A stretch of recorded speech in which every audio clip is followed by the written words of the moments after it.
আসসালামু আলাইকুম শিক্ষার্থীবৃন্দ। লায়ন্স স্কুল অ্যান্ড কলেজের অনলাইন সমাজবিজ্ঞান ক্লাসে তোমাদের সবাইকে আমন্ত্রণ জানাচ্ছি।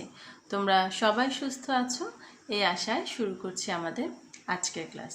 আমরা গত ক্লাসে পড়েছিলাম রাষ্ট্রের উৎপত্তি সংক্রান্ত যে সামাজিক চুক্তি মতবাদ সেটি।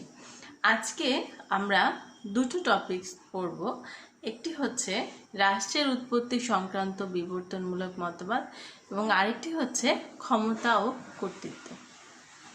তো প্রথমেই আমরা পড়ব রাষ্ট্রের উৎপত্তি সংক্রান্ত যে বিবর্তনমূলক মতবাদ আছে সেটি সম্পর্কে। তো আমরা জানি যে বিবর্তন মানে হচ্ছে ধাপে ধাপে পরিবর্তন, যেগুলো আমরা পড়ে এসেছি। অর্থাৎ বিবর্তনবাদীরা বিশ্বাস করেন সমাজ যে বর্তমান অবস্থায় আছে সেটা বিভিন্ন রকমের ধাপ অতিক্রম করে এই বর্তমান অবস্থায় এসেছে। ঠিক একইভাবে রাষ্ট্রের উৎপত্তি সংক্রান্ত যে বিবর্তনমূলক মতবাদ রয়েছে সেখানে বলা হচ্ছে রাষ্ট্রের এই যে বর্তমান রূপ সেটি একটি দীর্ঘ পথ অতিক্রম করে বিভিন্ন ধাপে ধাপে বিভিন্ন ধরনের পরিবর্তনের মাধ্যমে অর্থাৎ বিবর্তিত হয়ে আজকের এই পর্যায়ে এসেছে। এবং এই বিবর্তনের পিছনে এক এক সময় এক এক ধরনের উপাদান নিয়ামক হিসেবে কাজ করে বলে মনে করেন বিবর্তনবাদীরা। অর্থাৎ এখানে আমি দেখো বোর্ডে কিছু পয়েন্ট লিখেছি যে বিবর্তনবাদীরা বিশ্বাস করেন যে রাষ্ট্রের উৎপত্তি সংক্রান্ত বিষয়ে কিছু উপাদান এক এক সময় এক একভাবে হচ্ছে সহায়ক হিসেবে কাজ করেছে। যেমন এখানে রক্ত সম্পর্ক এসেছে ধর্ম, এসেছে অর্থনৈতিক ব্যবস্থা, এসেছে বল প্রয়োগ বা যুদ্ধ, তারপরে এসেছে রাজনৈতিক সচেতনতা। এখানে বিবর্তনবাদীরা বলতে চাচ্ছেন যে রাষ্ট্রের এক একটা পর্যায়ে এক একটা উপাদানের প্রভাবে হচ্ছে রাষ্ট্র ব্যবস্থা বিভিন্নভাবে বিবর্তিত হয়ে এই বর্তমান রূপ লাভ করেছে। তো এখানে বিবর্তনবাদীরা প্রথমেই যে হচ্ছে বিষয়টির কথা বলেছেন সেটি হচ্ছে রক্ত সম্পর্ক বা আত্মীয়তা। এখানে যে আমরা জানি যে পৃথিবীতে শুরুর দিকে মানুষের ভেতরে হচ্ছে গিয়ে তখন যেহেতু জনসংখ্যা খুব কম ছিল, নিজ জ্ঞাতিগোষ্ঠীর ভেতরেই কিন্তু তারা হচ্ছে দল তৈরি করে একত্রে বসবাস করত। এবং আমরা জানি যে অনেক সমাজবিজ্ঞানীরাই এবং বিবর্তনবাদীরাও বিশ্বাস করেন যে পৃথিবীর শুরু থেকেই কিন্তু এই পরিবার ব্যবস্থা ছিল এবং এই পরিবার ব্যবস্থায় কিন্তু হচ্ছে সামাজিক হচ্ছে সংগঠন বা আমরা যদি বলি যে রাজনৈতিক সংগঠনের যে প্রথম ধাপ কিন্তু হচ্ছে গিয়ে এই পরিবার। এবং পরিবারকেই বলা হচ্ছে যে রাষ্ট্র বা সরকারের একটা ক্ষুদ্র রূপ।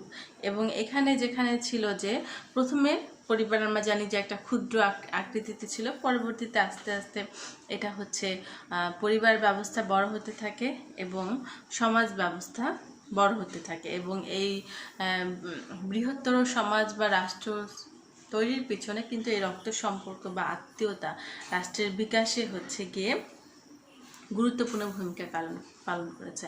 কারণ হচ্ছে এক সময় হয়তো বা কোনো একটা দলে সেখানে ছিল হচ্ছে গিয়ে 4 জন, সেটা হচ্ছে কিছুদিন পরে সেখানে হয়ে গেল 8 জন, 8 জন থেকে 16 জন, 16 জন থেকে 32 জন, 32 থেকে 64, এভাবে আস্তে আস্তে কি হয় ধীরে ধীরে প্রথমে পরিবার সেটা বেড়ে হচ্ছে গিয়ে দল তৈরি হয়, দল থেকে বড় হয়ে সেটা আরও একটা ক্ষুদ্র নৃগোষ্ঠীর জন্ম দিচ্ছে, যারা কিনা আলাদা নির্দিষ্ট বৈশিষ্ট্য সম্পূর্ণ এক একটা করে দল তৈরি হচ্ছে। এবং এখানেই এভাবে বিভিন্ন ক্ষুদ্র দলগুলোর ভেতরে নৃগোষ্ঠীর ভেতরে দেখা যায় যে নিজেদের যে সাম্প্রদায়িক চেতনা এবং নিজেদের ভিতরে যে ঐক্য, এই জিনিসগুলা আস্তে আস্তে ডেভেলপ করে এবং সেটাকেও কিন্তু রাষ্ট্র উৎপত্তির একটা অন্যতম বিষয় হিসেবে নেওয়া হয়, সেটা হচ্ছে রক্ত সম্পর্ক বা আত্মীয়। তারপরে যেটা রাষ্ট্র তৈরিতে ভূমিকা পালন করে সেটা হচ্ছে গিয়ে ধর্ম। তো পরিবার বা যখন বড় হতে থাকে তখন বৃহত্তর সমাজের সৃষ্টি হয় এবং বৃহত্তর সমাজ ব্যবস্থার ফলে যেটা হয় যখন কোনো দলে হচ্ছে গিয়ে মানুষের মানে হচ্ছে সংখ্যা বৃদ্ধি পায়, হচ্ছে দলটা যখন বড় হতে থাকে তখন কিন্তু দলের সদস্যদের ভেতরে সম্পর্কটা শিথিল হতে থাকে। তো তো ওই রক্তের সম্পর্ক বা আত্মীয়তার ক্ষেত্রেও কিন্তু সেরকম হয়েছিল যে আত্মীয়তার সম্পর্কের মাধ্যমে বৃদ্ধির মাধ্যমে যখন কোনো পরিবার বা রাষ্ট্র গঠিত হতে থাকে তখন সেই সম্পর্কগুলোর মাঝে এক ধরনের শিথিলতা দেখা দেয়। তখন সামাজিক সংগঠনের বা রাষ্ট্রীয় সংগঠনের হচ্ছে পেছনে যেটা ভূমিকা পালন করে সেটা হচ্ছে ধর্মীয় একাত্মতা বা ধর্মীয় মূল্যবোধ, এবং ধর্মই তখন কিন্তু হচ্ছে গিয়ে সমাজ বা রাষ্ট্র চালানোর বা শান্তি শৃঙ্খলা বজায়ের একটা অন্যতম প্রধান নিয়ামক হয়ে দাঁড়ায়। এবং মানুষ তখন ধর্মীয় আচরণ বা ধর্মীয় বিধিনিধি নিষেধ দ্বারাই কিন্তু নিয়ন্ত্রিত হতে থাকে, এবং যেটা কিনা আমরা অগাস্ট কোতের যে সমাজ বিকাশের ত্রয় স্তরের সূত্রেও কিন্তু আমরা এই বিষয়টা পড়েছি যে একটা সময় পৃথিবীতে কিন্তু ধর্ম এবং ধর্মীয় যাজক যারা ছিল তারাই কিন্তু সমাজকে নিয়ন্ত্রণ করতে পারত। এবং এখানেও কিন্তু সেই বিষয়টাকে বলা হচ্ছে যে ধর্মীয় নেতারাই কিন্তু ছিল তখন সমাজের অন্যতম নেতা, এবং তখন পুরোহিতরাই ছিলেন মানে যারা কিনা ধর্মীয় নেতারাই ছিল সমাজের বা রাষ্ট্রের রাজা, এবং তার নির্দেশেই কিন্তু ধর্মীয় আদেশ নির্দেশ পালিত হতো, এবং এভাবেই ধর্ম রাষ্ট্রের বিবর্তনে একটি উপাদান হিসেবে কাজ করে। এরপরে যেটা রাষ্ট্র বিবর্তনে আরেকটি গুরুত্বপূর্ণ ভূমিকা পালন করে সেটা অর্থনৈতিক ব্যবস্থা। এবং আমরা জানি যে আমাদের প্রাচীন সমাজ ব্যবস্থায় যে তাদের অর্থনৈতিক ব্যবস্থাটা ছিল খাদ্য সংগ্রহ ভিত্তিক, অর্থাৎ মানুষ একটা জায়গায় বসবাস করত, সেখানেই খাদ্য সংগ্রহ করত, শিকার করত, বেঁচে থাকতো, এবং ওখানকার খাবার দাবার যখন শেষ হয়ে যেত তখন তারা হয়তো বারবার আরেকটা জায়গায় চলে যেত, যেহেতু তারা যাযাবর জীবনযাপন করতো। এবং পরবর্তীতে মানুষ কৃষি উৎপাদন ব্যবস্থা শিখে যায়, মানুষ আরও বেশি শিকার আয়ত্ত করে ফেলে, এবং এভাবে কিন্তু আস্তে আস্তে অর্থনীতির বিকাশ ঘটতে থাকে। এবং এই কৃষি এবং পশুপালনের মধ্য দিয়ে কিন্তু আমরা জানি যে ব্যক্তিগত মালিকানার চেতনা মানুষের ভেতরে তৈরি হয়, এবং যখনই মানুষের ভেতরে এই ব্যক্তিগত সম্পত্তির মালিকানার চিন্তাভাবনা তৈরি হয় তখনই কিন্তু সমাজে শ্রেণীর উদ্ভব ঘটে, অর্থাৎ মানুষের ভেতরে মালিক শ্রেণী শ্রমিক শ্রেণী ভেতরে এক ধরনের হয় একটা অনিবার্য শ্রেণীর আবির্ভাব হয়। এবং এই মালিক শ্রেণী এবং শ্রমিক শ্রেণীকে নিয়ন্ত্রণের জন্য মানে অর্থনৈতিক ব্যবস্থার এই পরিবর্তনের ফলে উচ্চবিত্ত, নিম্নবিত্ত, মধ্যবিত্ত এরকম বিভিন্ন শ্রেণী তৈরি হয়, এবং এই শ্রেণীদের ভেতরে কিন্তু শান্তি শৃঙ্খলা বজায় রাখার জন্য তখন কিন্তু তৃতীয় পক্ষের দরকার হয়, যার দ্বারা এই সমাজ বা রাষ্ট্র নিয়ন্ত্রিত হয়। আর তো কারণ মানুষের যে এই যে কে কতটুকু ভোগ করবে, কার কতটুকু অধিকার আছে, এই জিনিসগুলো নিয়ন্ত্রণ করার জন্য তাদেরকে শাসকের দরকার ছিল। এবং এই ধরনের এই আইন কানুনের ব্যবস্থা, তারপর শাসক গোষ্ঠী এবং যে শাসন করবে তাদের ভিত্তিতেই কিন্তু করে নতুন করে রাষ্ট্রের ব্যবস্থার উদ্ভব হয়। এরপর যেটা রাষ্ট্রের উৎপত্তিতে ভূমিকা পালন করে সেটাকে বলা বল প্রয়োগ বা যুদ্ধ। আমরা জানি যে পৃথিবীতে একটা সময় ছিল যখন যুদ্ধ করেই টিকে থাকতে হতো, এবং এখানে যখন ওই যে পরিবার থেকে গোষ্ঠী বা দল, তারপর ক্ষুদ্র নিগোষ্ঠী, এভাবে যখন একটার পর একটা বৃহত্তর রূপ আসতে থাকে তখন দেখা যায় যে মানুষের ভেতরে আধিপত্য বিস্তারকে কেন্দ্র করে যুদ্ধ বিগ্রহ লেগেই থাকতো। এবং এই যুদ্ধ বিগ্রহে আলটিমেটলি যারা শক্তিশালী ছিল তারা কি করতো, সেই যুদ্ধ বিজয়ের মাধ্যমে নিজ অঞ্চলের সাথে সাথে অন্যদের অঞ্চলকেও কি করত, নিজেদের নিয়ন্ত্রণে নিয়ে আসতো। এখানে যুদ্ধের মাধ্যমেই মানুষ একটি শক্তিশালী রাষ্ট্র গড়ে তুলতো, এবং সেক্ষেত্রে অবশ্যই তো নেতার ভূমিকা অবশ্যই গুরুত্বপূর্ণ, যে যুদ্ধে আমাদের একজন শক্তিশালী নেতার প্রয়োজন হয়। এবং এভাবেই দেখা যায় যে এক রাজা হয়তো বা আরেক রাজ্য জয় করছে, সেই রাজ্যের মানুষের সাথে হয়তো রাজার কোনো সম্পর্ক নেই, কিন্তু এই যুদ্ধ জয়ের ফলে সেই রাজা কিন্তু সেই রাজ্যের মানুষের সাথে সম্পর্কযুক্ত হয়ে যাচ্ছে, মানে অন্য একটা অঞ্চলও তার নিজস্ব শাসনাধীনে চলে আসছে এভাবেই। এবং যুদ্ধ বিজয়ের মাধ্যমে মানুষের ভেতরে রক্ত সম্পর্কহীন হচ্ছে গিয়ে সম্পর্ক বা ধর্মীয় সম্পর্ক, এগুলোর মাধ্যমেও কি হচ্ছে গিয়ে রাষ্ট্র ব্যবস্থার জন্ম হয়েছে। এরপরে বিবর্তনবাদীরা যে মানে আধুনিক যে সমাজ ব্যবস্থায় যে রাষ্ট্রের যে একদম উন্নততর রূপ তৈরির পেছনে যেটি ভূমিকা নিয়েছে, সেটা হচ্ছে রাজনৈতিক সচেতনতা। একসময় মানুষের যুদ্ধ বিগ্রহর হচ্ছে কি হাঁপিয়ে উঠলো এবং মানুষ একটি হচ্ছে ওই রাজতান্ত্রিক সমাজ ব্যবস্থা থেকে মানুষ আস্তে আস্তে মানুষের ভেতরে গণতান্ত্রিক চেতনার জন্ম নিল। এবং এই গণতান্ত্রিক চেতনা থেকেই কিন্তু মানুষের ভেতরে তখন হচ্ছে গিয়ে মানুষ কর্তৃত্বের অনুভব করলো। এবং এই সচেতনতার উদ্ভব হয়েছে কিন্তু মানুষের ভেতরে ব্যক্তি স্বাধীনতার জাগ্রত হওয়া, মানুষের হচ্ছে অর্থনৈতিক নিরাপত্তা চাওয়া, মানুষ হচ্ছে গিয়ে যুদ্ধ বিগ্রহের মাধ্যমে যে মানুষের এত মৃত্যু মানুষ চেয়েছিল কিন্তু এই জায়গাগুলো থেকে বের হয়ে আসতে।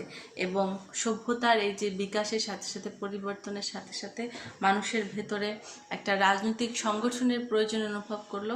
এবং যে রাজনৈতিক সংগঠনগুলো হবে গণতান্ত্রিক, যারা হচ্ছে সবার কথা শুনবে, সেখানে থাকবে না কোনো রাজার হুমকি বা রাজার করা শাসন, সেখানে মানুষ একটি হচ্ছে কি শান্তির ছায়া তলে আসতে চেয়েছে। এবং এই ধরনের সচেতনতাই কিন্তু বর্তমানে আমাদের পৃথিবীতে একটি হচ্ছে গিয়ে শক্তিশালী হচ্ছে গিয়ে রাষ্ট্রের জন্ম নিতে সাহায্য করেছে। তো এরকম বিবর্তনবাদীদের মতে বিভিন্ন উপাদান, অর্থাৎ এখানে বলা হচ্ছে যে পৃথিবীতে যে বর্তমান রাষ্ট্রের যে রূপ, সেগুলো বিভিন্ন উপাদানের প্রভাবে হচ্ছে গিয়ে এক এক উপাদানের প্রভাবে রাষ্ট্র পৃথিবীতে এক এক রকম ছিল এবং সেগুলো আস্তে আস্তে বিবর্তনের মাধ্যমে ধীরে ধীরে আজকে এই অবস্থায় এসেছে।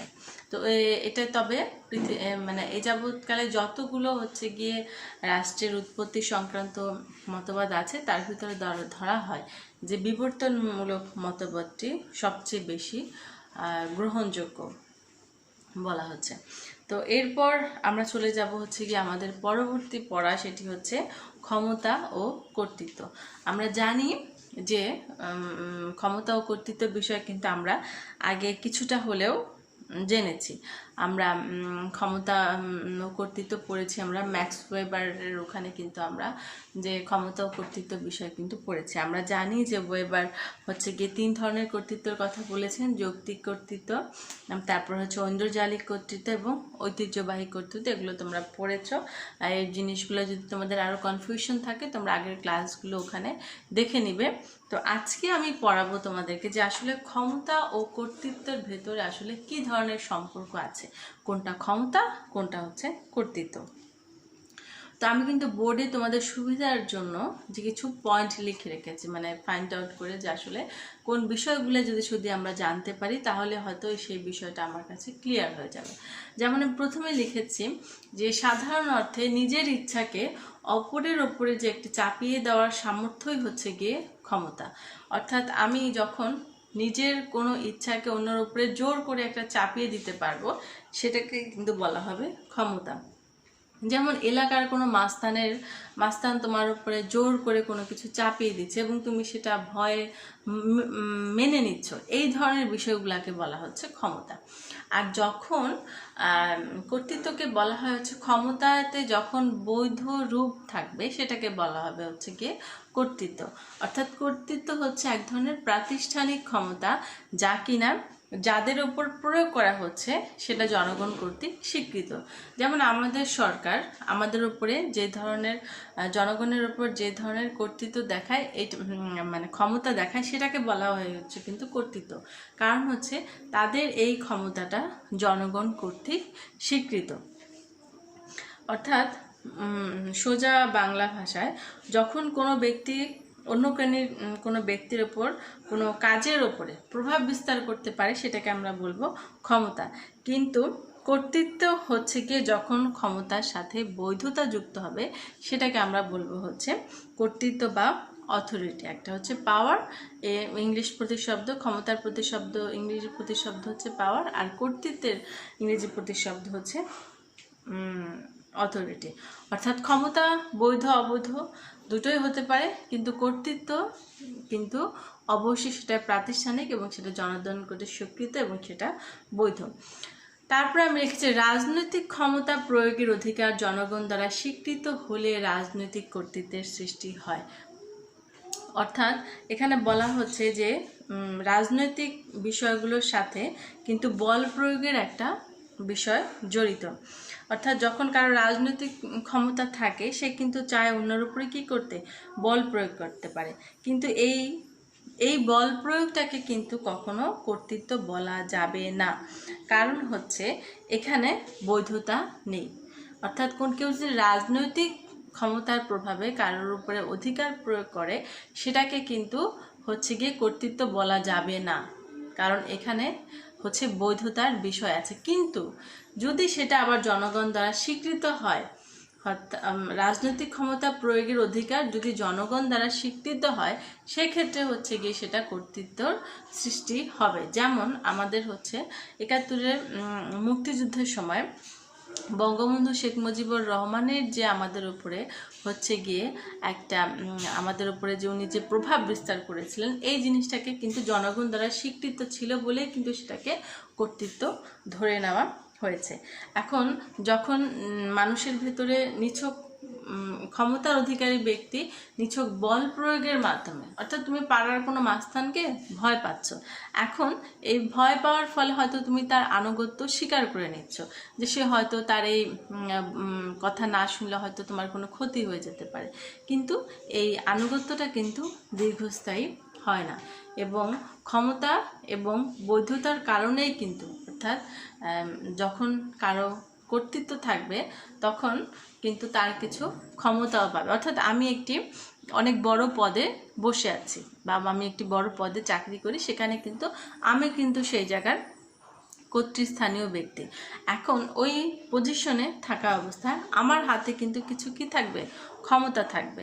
যেমন আমরা যদি আমাদের প্রতিষ্ঠানের কথা ধরি, আমাদের কলেজের প্রিন্সিপাল সে যখন ওই জায়গাটা হোল্ড করে সেটাকে কিন্তু বলা হচ্ছে কি কর্তৃত্ব, অর্থাৎ যথাযথ কর্তৃপক্ষের মাধ্যমে কিন্তু তাকে সেখানে বসানো হয়েছে। কিন্তু এই হচ্ছে গিয়ে সেই কর্তৃত্বের বলে কিন্তু সেই হচ্ছে গিয়ে প্রিন্সিপালের কিছু কি থাকবে, ক্ষমতা থাকবে। এখন এই ক্ষমতা এবং বৈধতার কারণেই কিন্তু কর্তৃত্ব স্থায়ী হয়। যখন কেউ অবৈধভাবে ক্ষমতা দখল করে তখন কিন্তু সেই কর্তৃত্ব কি হয় না, বৈধতা পায় না। অর্থাৎ হুট করে যদি সামরিক শাসন চলে আসে ক্ষমতা বলে, কিন্তু সেটাকে কিন্তু হয়তো তার সেটা কর্তৃত্ব হবে, কিন্তু সেখানে কি থাকবে না, সেখানে থাকবে না হচ্ছে গিয়ে বৈধতা। তো আবার বলা হচ্ছে অনেক সময় ক্ষমতা সামাজিকভাবে স্বীকৃত নাও হতে পারে। যা বললাম যে ক্ষমতা অনেক সময় অবৈধ হয় এবং সেখানে সামাজিকভাবে স্বীকৃতি নাও থাকতে পারে। যেমন হচ্ছে যারা চাঁদাবাজি করে, রাহাজানি করে, হচ্ছে গিয়ে ভদ্রবেশী অপরাধী যারা, তারা যে ধরনের ক্ষমতা দেখায় সেই ক্ষমতা কিন্তু কি সামাজিকভাবে স্বীকৃত না, কিন্তু কর্তৃত্ব হচ্ছে সমাজ কর্তৃক স্বীকৃত, কারণ কর্তৃত্বের সাথে কি থাকে, বৈধতা থাকে এবং হচ্ছে সেখানে মানুষের একটা মূল্যবোধ জড়িত থাকে। এবং কর্তৃত্বকে যেটা হয়, যেমন আমি অনেক বড় একটা পজিশন হোল্ড করি এবং সেই কর্তৃত্বর বলে যদি আমি সবসময় মানুষকে ক্ষমতা দেখানোর চেষ্টা করি সেটাকে কিন্তু করা যাবে না। এবং কর্তৃত্বকে কোনো অবস্থাতে ক্ষমতা রূপান্তরিত করা যাবে না, তাহলে কিন্তু সেই কর্তৃত্ব তার কি হারাবে, বৈধতা হারাবে। কিন্তু যখন কোনো ক্ষমতার সাথে আবার বৈধতা সামান্য ঘটানো যায় সেক্ষেত্রে কিন্তু সেই কর্তৃত্বকে কি করা যায়, সেই ক্ষমতাকে কর্তৃত্বে রূপান্তর করা যায়।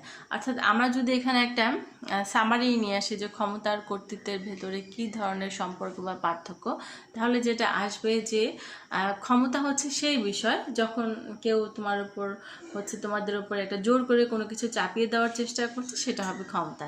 কিন্তু কর্তৃত্ব হচ্ছে সেই ক্ষমতারই হচ্ছে গিয়ে বৈধ রূপ এবং যেটা কিনা জনগণ দ্বারা স্বীকৃত। ক্ষমতা বৈধ অবৈধ দু ধরনের হতে পারে, কিন্তু কর্তৃত্ব সেটা অবশ্যই বৈধ। ক্ষমতার সাথে কর্তৃত্ব নাও থাকতে পারে। অর্থাৎ সেটা অবৈধ ক্ষমতা যদি হয় সেখানে কর্তৃত্ব থাকবে না, কিন্তু যার কর্তৃত্ব আছে তার অবশ্যই কিছু ক্ষমতাও আছে। রাজনৈতিক ক্ষমতা যখন জনগণ দ্বারা স্বীকৃত হয় তখনই সেটা রাজনৈতিক কর্তৃত্বে পরিণত হয়। রাজনৈতিক ক্ষমতা যখন জনগণ দ্বারা স্বীকৃত হয় তখনই সেটা কিন্তু রাজনৈতিক কর্তৃত্বে পরিণত হয়। আবার যেটা হচ্ছে যে ক্ষমতার অধিকারী কোনো ব্যক্তি সে হয়তো বা মানুষের ভয়ে হচ্ছে গিয়ে আনুগত্য লাভ করে, মানুষ তাকে মেনে চলে, কিন্তু সেটা কখনোই দীর্ঘস্থায়ী হয় না। আর হচ্ছে গিয়ে মোট কথা হচ্ছে যে কর্তৃত্বের সাথে বৈধতাযুক্ত, কর্তৃত্বের সাথে মূল্যবোধযুক্ত, কিন্তু ক্ষমতা সেটার সাথে যদি বৈধতা না থাকে তাহলে কখনোই সেটা কর্তৃত্বে রূপান্তরিত হতে পারবে না। তো এই দুটো বিষয় খুবই গুরুত্বপূর্ণ, তোমরা খুব ভালো করে পড়বে, বুঝে পড়বে। যেহেতু তোমাদের সহায়ক হিসেবে তোমাদের পাঠ্য বই আছে, সেটি খুব মনোযোগ দিয়ে সুন্দরভাবে পড়বে। আগামী ক্লাসের আমন্ত্রণ জানিয়ে আমি আজকের মতো এখানেই বিদায় নিচ্ছি। আল্লাহ হাফিজ। সবাই সুস্থ থাকো, ভালো থাকো এবং নিরাপদে থাকো।